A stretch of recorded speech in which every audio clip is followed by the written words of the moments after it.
먼저 여러분 전체에게 생각해 볼 만한 몇 가지 질문을 드리면서 설교를 시작하고자 합니다.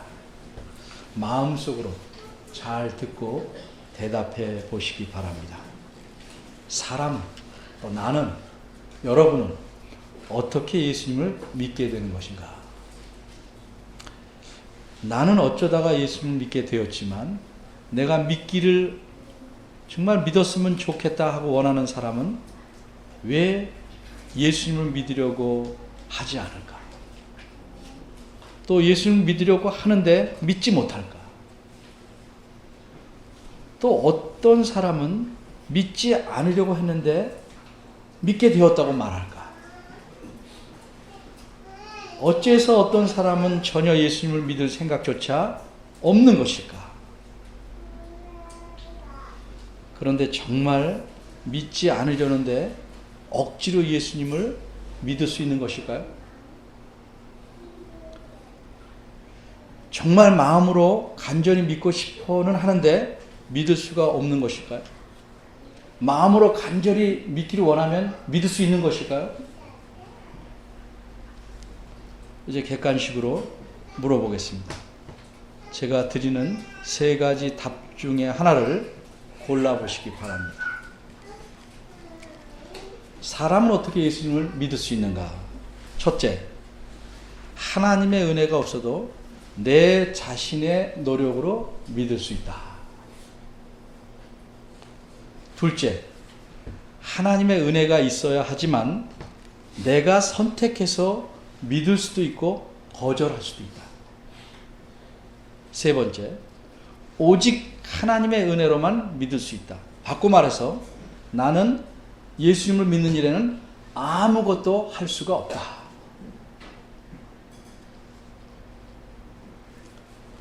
그런데 이 세상에 정말 자기의 마음에 예수님을 믿고 싶어 하는 사람이 있을까요? 오늘은 예수님을 믿는 일, 예수님을 믿어서 구원을 얻는 일에 대해서 좀 더 진지하게 생각해 보겠습니다. 지금으로부터 약 1600~1700년 전쯤에 이 기독교 전체에 커다란 영향을 끼친 사람이 있었습니다. 그는 아프리카 북부의 알제리, 지금 알제리아 혹은 라는 나라에서 태어났습니다. 후에 그는 로마에서 공부하고 다시 자기 나라인 알제리의 히포라는 곳에서 주교로 일합니다. 이 사람이 아주 훌륭해서 그 후에 성인 혹은 성자라는 칭호를 얻은 이른바 성 어거스틴입니다. 그의 기도문 중에 이런 말이 있었답니다. 오 하나님, 당신께서 무엇을 원하시는지 제게 명하십시오. 당신께서 명하신 것을 허락하소서. 이 뜻은 당신께서 명하신 것을 제가 행할 수 있는 능력을 주시옵소서. 이런 뜻입니다. 그런데 이 기도문을 보고 항의한 사람이 있었습니다. 이렇게 항의한 사람은 별 볼 일 없는 사람이 아니었습니다. 그 당시에 경건하다고 소문이 난 존경을 받는 수도승이었습니다. 그의 이름은 펠라기우스입니다. 이 사람은 무엇을 항의했는가? 이 기도문의 뒷부분에 대해서 항의한 것입니다. 이 항의한 사람의 생각에 대해서 제가 설명을 붙이자면 이렇습니다. 하나님께서 자신이 무엇을 원하시든지 사람에게 명령하면 사람은 그것을 행할 수 있다는 겁니다. 바꿔 말하자면 하나님께서 명령하시면 사람은 그 명령대로 행할 수 있다. 행하면 된다. 이렇게 생각합니다. 그런데 어거스틴의 기도문을 보면 앞부분에는 하나님, 당신께서 무엇을 원하시는지 명령하십시오. 이런 뜻입니다. 그래서 이 부분은 문제가 없습니다. 그런데 뒷부분이 문제입니다. 심각한 문제입니다. 뒷부분은 당신께서 명하신 것을 허락하소서입니다. 근데 이 기도의 뜻은 하나님께서 제게 명령하셔도 저에게는 그 명령대로 행할 수 있는 능력이 없으니까 그 능력도 주십시오 하는 뜻입니다. 바로 이 점에 대해서 펠라기우스는 항의했습니다. 어째서 사람에게 하나님의 명령을 그대로 행할 수 있는 능력이 없느냐는 것입니다. 완전치는 못하다 할지라도 하나님의 명령대로 행할 만한 능력이 충분히 있다는 것이, 사람이 그런 능력을 갖고 있다는 것이 이 펠라기우스의 생각입니다.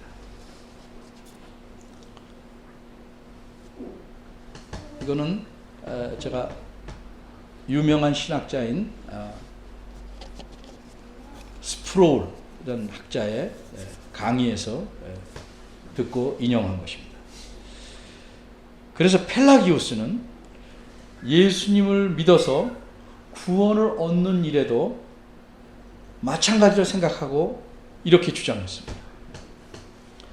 하나님께서 사람이 예수님을 믿어서 구원을 주시는 것은 분명히 하나님의 은혜지만 사람이 자기 노력이나 의지로 예수님을 믿을 수 있다. 다시 말해서 사람이 예수님을 믿고 구원을 얻는 그 일에 있어서 굳이 하나님의 은혜나 하나님의 도움이 없어도 사람이 노력하면 충분히 가능하다는 것입니다. 그런데 그의 주장은 성경의 가르침과 반대가 되는 것입니다. 그래서 그는 그의 주장은 이단의 주장으로 판명되었습니다. 따라서 여러분이 제가 설교를 시작할 때 물은 질문에서 첫 번째 답을 고르셨다면 여러분은 이단의 생각을 갖고 계신 겁니다. 근데 제가 묻지 않았으니까 편하게 생각하십시오. 다시 말해서 하나님의 은혜가 없어도 내 능력으로 예수님을 믿어 구원을 얻을 수 있다는 것이 이단적인 생각입니다. 성경은 그렇게 가르치지 않습니다. 그런데 그 이후에 얼마 지나지 않아서 이 펠라기우스가 주장한 것을 수정하고 보완한 다른 주장이 등장합니다. 이런 주장을 반이라는 것은 전체의 반대하는 반이 아니고 어느 정도 이렇게 펠라기우스주의라고 합니다. 어느 정도 닮았기 때문입니다. 이 주장의 내용은 이렇습니다. 사람이 구원을 얻으려면 하나님의 은혜가 필요하다. 이게 다른 점이죠. 하지만 사람이 먼저 신자다운 기독교인다운 삶을 살려는 의지를 가지고 노력을 해야 그 결과로 하나님의 은혜가 따라오게 되고 구원을 얻게 되는 것이다.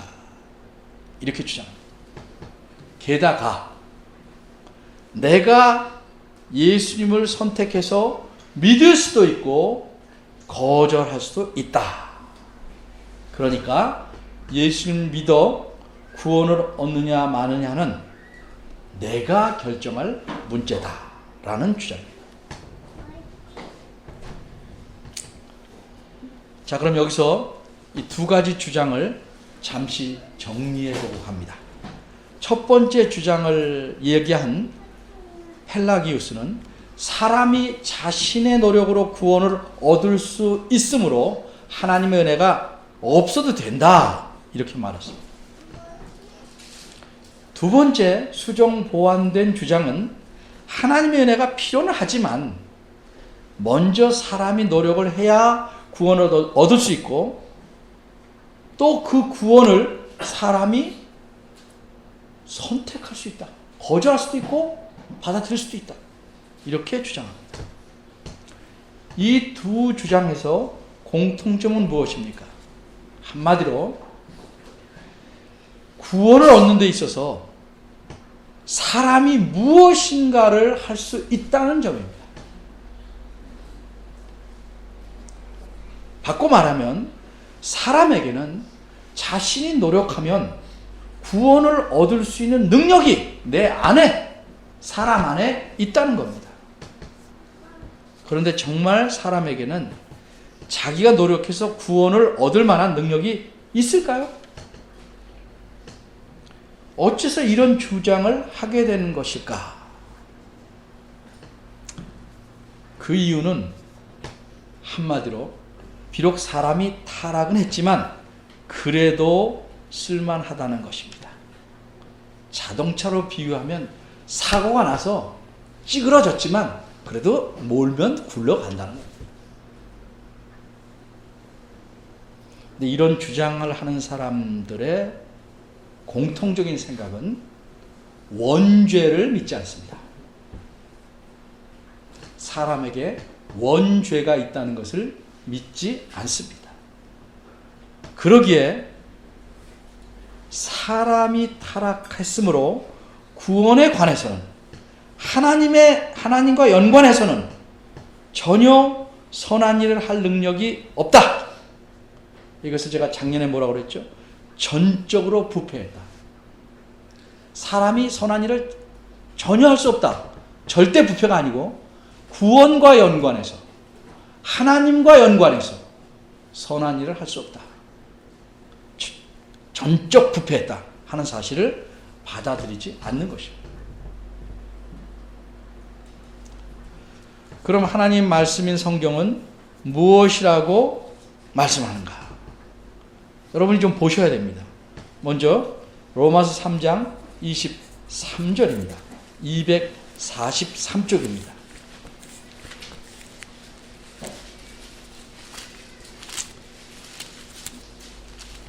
제가 한두 구절을 가지고 말씀은 드리지만 주변의 구절을 다 살펴서 문맥에 맞게 말씀을 드리는 거니까 잘 들으시면 됩니다. 이 구절은 원문에 따르면 왜냐하면으로 시작합니다. 우리말은 자연스럽게 생략했습니다. 그러기에 로마서 3장 23절은 어떤 사실에 대해서 이유를 말하는 것입니다. 그럼 무엇에 대한 이유입니까? 그 앞에 있는 20절, 21절, 22절에 대한 이유입니다. 20절, 21절, 22절의 의미는 이렇습니다. 사람이 자기 힘과 노력으로 하나님의 율법을 지켜서 하나님 앞에 의롭게 될 수 있는 사람은 아무도 없다. 그래서 하나님께서는 예수님을 믿으면 의롭다고 해주시기로 했다. 이것을 하나님의 의, 즉 하나님께서 누구나 예수 그리스도를 믿는 자에게는 차별이 없이 주시는 의로움이다 하는 의미입니다. 그럼 어째서 이러한 하나님의 의를 주시기로 하셨는가? 그 이유를 23절이 말합니다. 모든 사람이 죄를 범하였기 때문이라고 말합니다. 그래서 이 죄 때문에 사람은 아무도 하나님의 영광에 이르지 못하기 때문이라고 말합니다. 쉽게 말하면 하나님 앞에서 구원 얻어서 영원히 살 수가 없기 때문이라고 말합니다. 이제 우리가 여기서 생각해 볼 것은 모든 사람이 죄를 지었다는 것이 단지 그 사람 자신이 지은 죄만을 의미할까요? 만일 그렇다면 정말 가슴이 아프게도 어릴 때 죽은 아이들은 자신이 지은 죄가 없지 않습니까? 그럼 그런 아이들은 하나님의 영광에 이를 수 있을까요? 23절에서 말하는 모든 사람은 그런 아이들을 포함한 정말로 모든 사람을 가리키는 말입니다. 사람은 어느 누구도 예외 없이 죄인이라는 뜻입니다. 어째서 그렇습니까?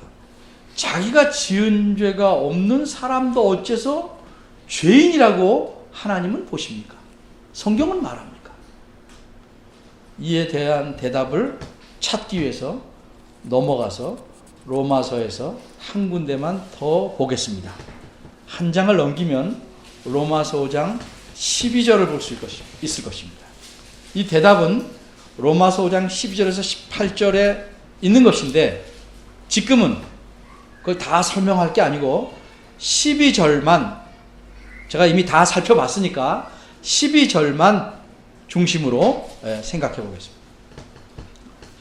12절은 무엇이라고 말합니까?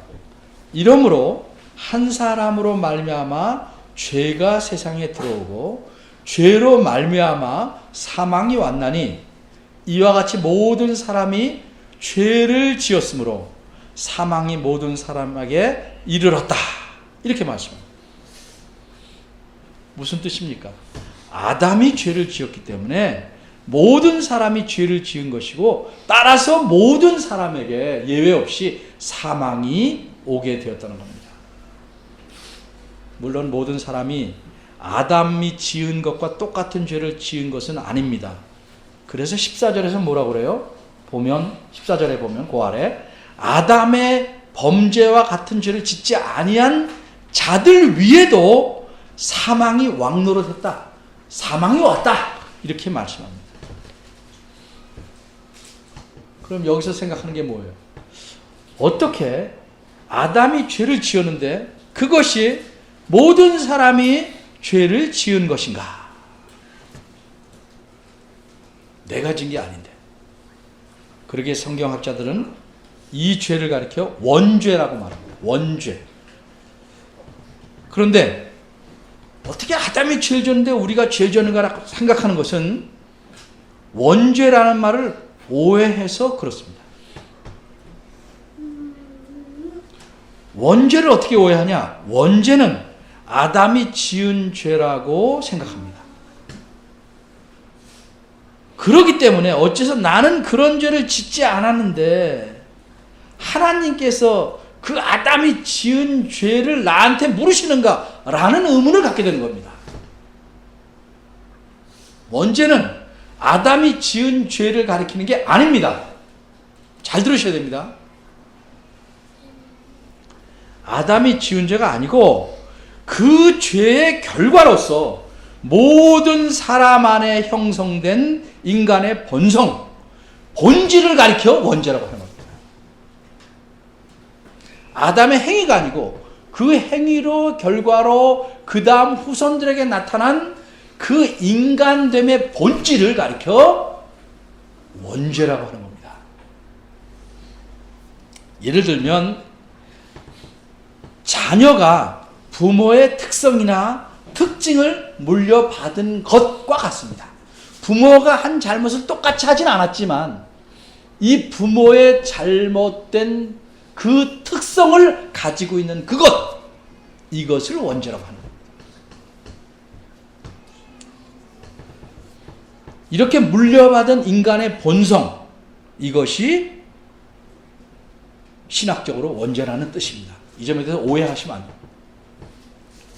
그래서 인류 안에는 예수 그리스도만 제외하고 모든 사람이 예외 없이 하나님을 반역하고 하나님을 멀리하고 하나님을 믿지 않으며 죄 짓는 것이 자연스러운 본질을 갖고 있습니다. 죄 짓는다는 게 무슨 꼭 법을 어기는 게 아니고 내 안에 내가 하고 싶은 대로 하자는 것입니다. 그것을 자유라는 이름으로 내가 하고 싶은데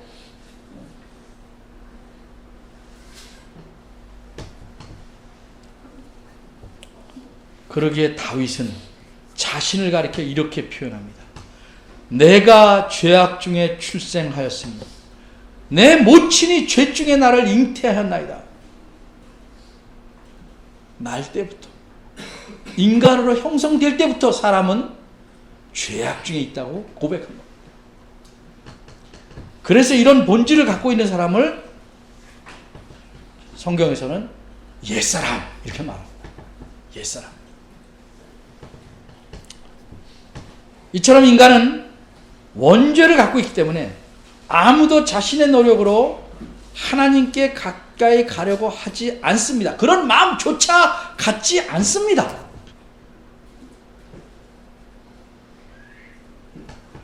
로마서 3장에 보면 의인은 없나니 하나도 없고 깨닫는 자도 없고 하나님을 찾는 자도 없다 라고 말합니다. 따라서 자발적으로 예수님을 믿으려는 사람도 없고 자기 노력으로 예수님을 믿을 수 있는 사람도 없습니다. 혹 어떤 사람에게 그런 마음이 생긴다면 그것도 하나님의 은혜입니다. 자, 길게 오늘 본문을 설명하기 위해서 길게 돌아왔습니다. 오늘 본문 요한복음 6장 65절을 봅니다.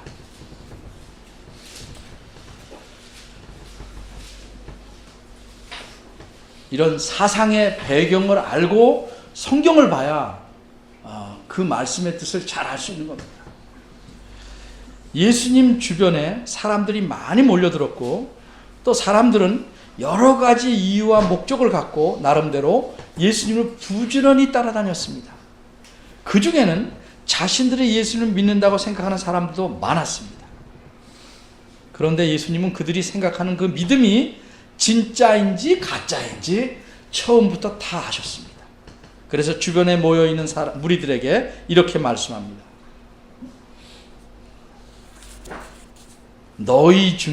그러나 너희 중에 믿지 아니하는 자들이 있느니라.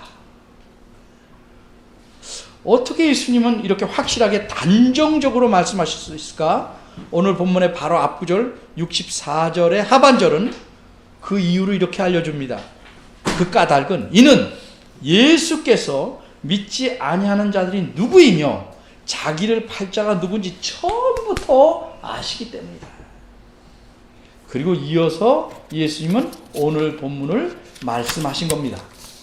오늘 본문에서 예수님의 말씀하신 내용을 예수님의 그 의도가 더 분명하게 드러날 수 있도록 원문의 순서대로 설명하겠습니다. 먼저 하신 말씀은 이것입니다. 이러함으로 내가 전에 너희에게 누구든지 내게 올 수 없다고 말한 것이다. 누구든지 내게 올 수 없다. 예수님에게 온다는 게 무슨 뜻일까? 그 주변에 있는 무리들에게 말한 것이므로 장소적으로 가까이 다가갈 수 없다거나 또는 나를 바라볼 수 없다 하는 뜻 아닙니다. 이 방금 위에서 말씀한 대로 믿음에 대해서 말씀한 것입니다. 따라서 예수님께서 올 수 없다는 말씀의 뜻은 예수님을 진정으로 믿을 수 없다는 겁니다. 누구든지란 말은 아무도 예수님을 진정으로 믿을 수 없다. 올 수 없다는 건 가고 싶은 마음은 있는데 갈 수 있는 방법을 모른다거나 갈 틈이 없다 이런 뜻 아닙니다. 원문의 뜻은 아예 그렇게 할 능력 자체가 없다는 뜻입니다.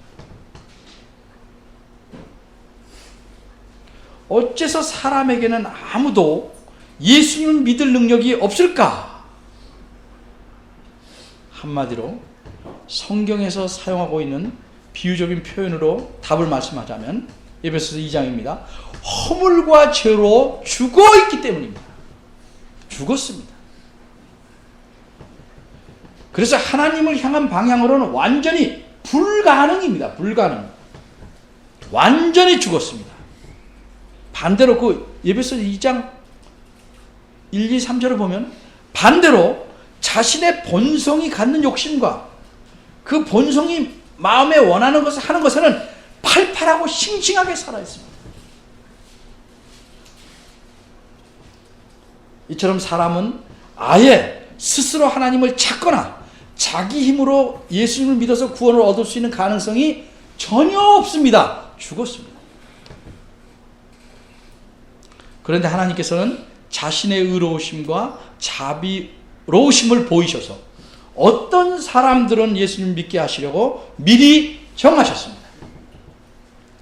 그러기에 예수님께서는 오늘 본문에서 보는 것처럼 내 아버지께서 오게 하여 주지 아니하시면 아무도 내게 올 수 없다 이렇게 말씀합니다. 그럼 내 아버지께서 오게 하여 주신다는 건 무슨 뜻일까?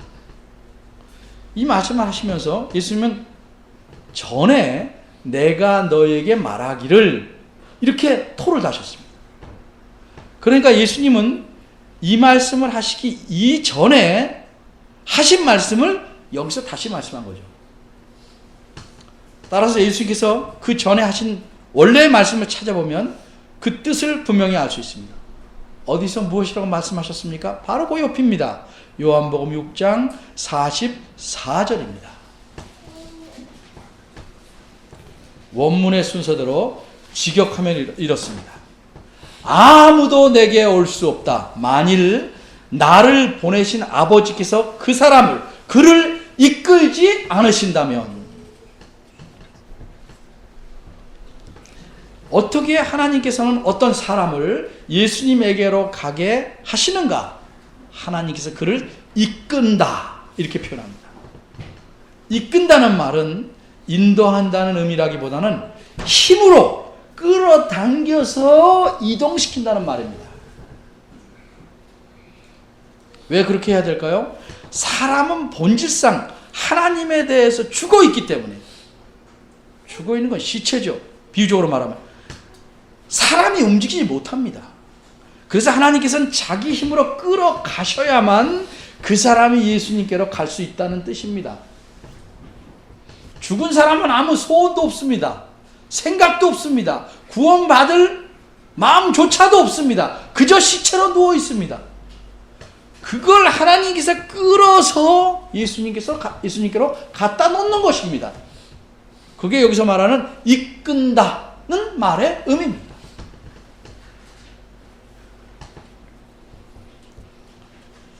그렇게 사람이 누구든지 예수를 믿어 구원을 얻는다는 것은 전적으로, 절대적으로 하나님의 능력입니다.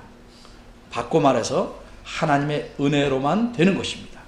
그럼 처음 질문의 답은 1, 2, 3번 중에서 뭡니까? 3번인 줄 알았는데 여러분이 여태 그렇게 믿어왔습니까?는 좀 정리해 보셔요. 자, 의문이 많이 또 생길 겁니다. 오늘 설교 하나로 모든 걸 해소하진 않지만 중요한 것을 정리하고 넘어가요.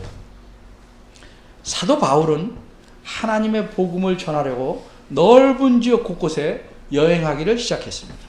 이런 전도 여행 중에 사도 바울이 전하는 하나님의 말씀, 복음을 들은 이방인들이 기뻐합니다. 그런데 이 복음을 들은 이방인들은 얼마나 예수님을 믿었을까? 다 믿었을까? 아닙니다. 복음을 듣는다고 다 믿었는가? 아닙니다. 얼마나 믿었을까? 사도행전 13장 48절 하반절은 이렇게 말씀합니다. 하나님께서 영생을 주시기로 작정한 자는 다 믿더라.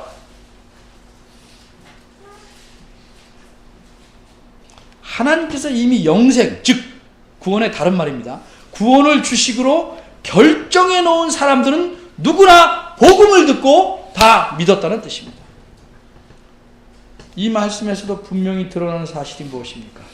사람은 누구도 자기 힘으로 구원을 얻을 수 없고 오직 하나님께서 구원을 주시기로 결정하시고 그로 하여금 복음을 듣게 하시고 예수님에게로 가도록 하나님께서 이끌어 가신 사람만 구원을 얻게 된다는 사실입니다. 이 말을 들으면 여러분은 어떤 생각이 드십니까? 그럼 예수 믿어 구원 얻는데 내가 할 거 아무것도 없네. 이런 생각이 들지요. 그런데 이런 생각이 드는 분은 사실상 아직도 자기가 마음만 먹으면 뭔가 할 수 있다고 착각하는 분들입니다. 바꿔 말하자면 자신이 원죄를 가지고 있어서 하나님의 진노를 받을 수밖에 없고 따라서 하나님에 대해서 또 구원에 대해서 영적인 일들에 대해서는 완전히 죽어 있기 때문에 전혀 아무것도 할 수 없다는 사실을 마음속으로 인정하지 않기 때문입니다. 진정으로 내가 죽었었다. 그래서 나는 아무것도 할 수 없었다라고 생각한다면 예수님께로 가는 것은 오로지 하나님의 은혜 때문이라는 말을 들을 때 지금 내가 연약하긴 하지만 그래도 예수님 믿게 된 것이 내 노력은 추호도 없고 오직 전적으로 하나님의 은혜 때문이었구나. 이렇게 감격하는 반응이 마음속에서 절로 생겨야 합니다.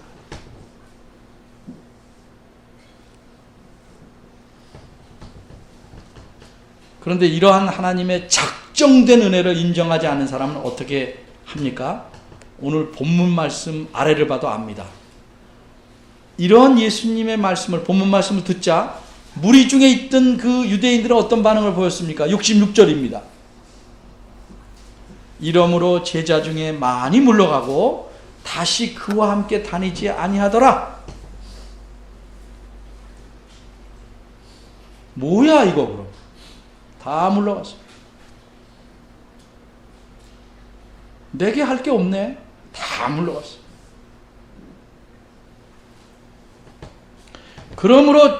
그러나 진정으로 하나님의 그 작정된 은혜로서 예수님 믿는 사람은 어떤 반응을 보입니까? 이런 반응이 나타나야 합니다. 67절과 68절입니다. 예수님이 12제자에게 물어보십니다. 너희도 가려느냐? 그러자 제자들의 대표로서 베드로가 대답합니다. 직역합니다. 주여, 우리가 누구에게로 가겠습니까? 영생의 말씀을 당신께서 갖고 계십니다.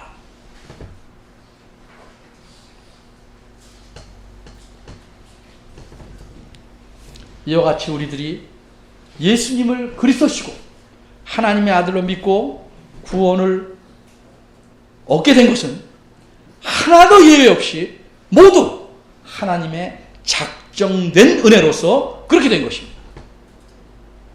이 사실을 알진대 우리는 사도 바울과 똑같지는 못하더라도 그와 비슷한 마음으로 이렇게 고백하면서 큰 감사와 감격이 있어야 합니다. 나의 나던 것은 하나님의 은혜로 된 것이다. 그런데 여기서 한 가지 더 생각할 게 있습니다. 아직 예수님을 믿지 못하는 분들은 어떻게 해야 되는가? 먼저 하나님이 어떤 분이신지를 알아야 합니다. 그래서 성경 말씀과 자꾸 접촉해야 됩니다. 자꾸 들어야 되고 배워야 합니다.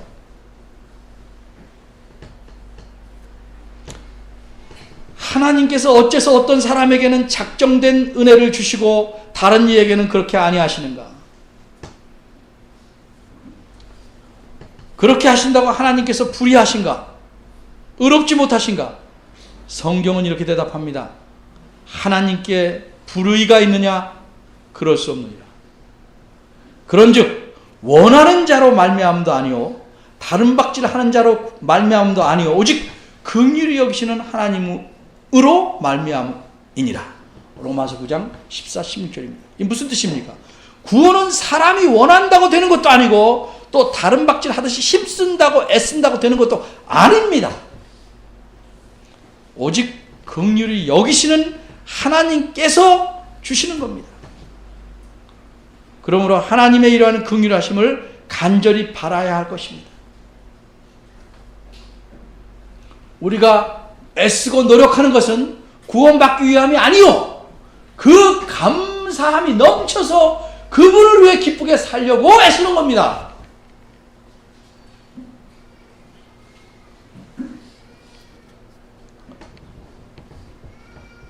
마치 자녀가 부모에서 태어날 때 자기가 무슨 노력해서 태어난 거 아닌 것과 같습니다. 그러나 부모가 나를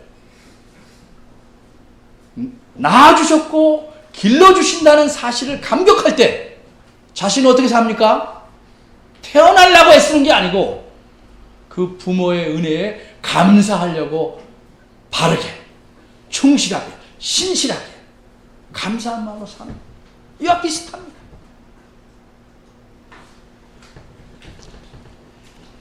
이미 구원받은 사람들이나 앞으로 구원받을 분들이나 모두 하나님의 작정된 은혜로 인하여 복음을 통해서 예수님을 믿고 구원을 얻게 된 것입니다.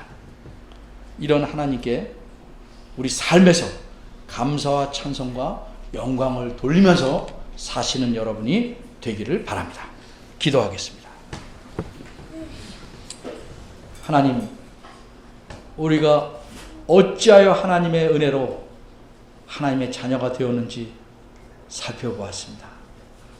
많은 사람들은 자기의 힘이 조금이라도 섞여 있기를 바랍니다. 그러나 일한 자에게 주시는 것은 삭시입니다. 은혜가 아닙니다.